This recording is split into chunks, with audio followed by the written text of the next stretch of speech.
Well, let's get some more political reaction to what the Chancellor had to say now. I'm joined by UKIP's Financial Services spokesman, Stephen Woolfe. Welcome. Thanks very much for joining us. Labour has said, basically, that they'll accept the spending totals. Do you take that line as well? Well, I think they have to. We've got no choice. The country's in a real mess, and we have $1 trillion in terms of debt. Our debt repayments are multi-billions every year.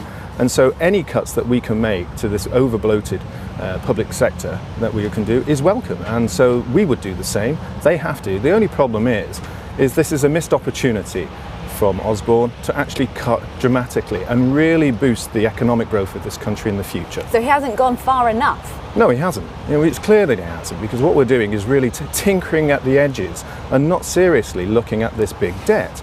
And in doing so, he's putting the pressure on our future children and grandchildren. And it's not acceptable. It's not fair on them or their families in the future. So what else should go then? What has he missed? Well, there's a huge number of areas that we've been looking at. UKIP has often said that our overseas aid budget is enormous. And in times of difficulty like now, we want to help our friends abroad, but we have to look after our own. So that's certainly one area that we think should go. Well, on that point, aren't you being slightly short-sighted? Because in terms of where UKIP stands on immigration, surely if people are helped in their own countries, then there's going to be fewer people tapping on the doors here.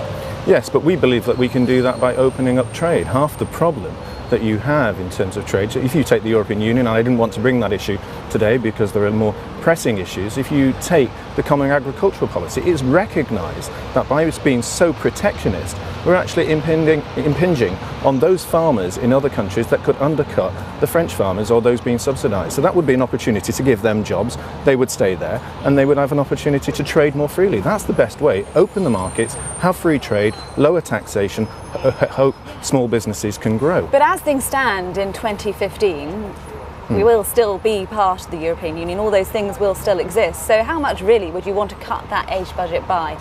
Well, we would say we should cut it completely for a period of time and then reassess it as our finances get better. But that's not just the only area. We should be looking at local government. I mean, some suggest that in terms of the thousands of senior civil servants that are earning more than the Prime Minister, or indeed some are earning more than President Obama, that they should take at least a 5% pay cut or actually have them freezed. But I mean, George Osborne's already shaved another 10% off their budget and given them more autonomy, more power to do what they want with that budget. Well, I'm saying that's welcome. Anything that actually cuts the deficit is welcome, but the problem is that he's not doing it. 11 billion in cuts is hardly anything compared to the debt that we have. What about the welfare cap? Where do you stand on that? Well, I think welfare is an enormous area that we have to look at, and tomorrow UKIP is part of its review process that, like any other mature political party has to do, has to consider how we can deal with that. And I have read in areas that there are savings that could be made of 44 billion. The Institute of Economic Affairs produced the paper, the Taxpayers Alliance have done the same. I think we have to look at the way that we can look at the health of our country, the education system, and ensure that we can make that a better system whilst making cuts. It's quite clear when you look at all the tragedies and unfortunately the way that we look at CQS and what's happened at the hospitals, there is a problem in the National Health Service, certainly at the senior area. We've said for a long time that we should be cutting the salaries of those senior people, not signing up to the opportunity to let them leave with big packages. Those are the sort of cuts that we would face.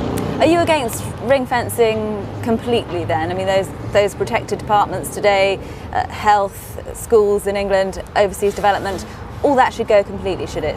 Those ring fences and all three of those? Well, there are two massive disadvantages that Osborne has created. Firstly, by not having a look at all the budgets, and he's only looking at a small portion, I believe it's about a third of the current public spending review. He's not really looking at this radically and properly. And secondly, by not including everyone and having these ring fencing, he's failing to give this country the opportunity of hope by expanding our economic growth, by reducing taxation, getting people back to work, and enabling our actual tax revenue to rise, because we're giving ourselves the opportunity to get ourselves out of it.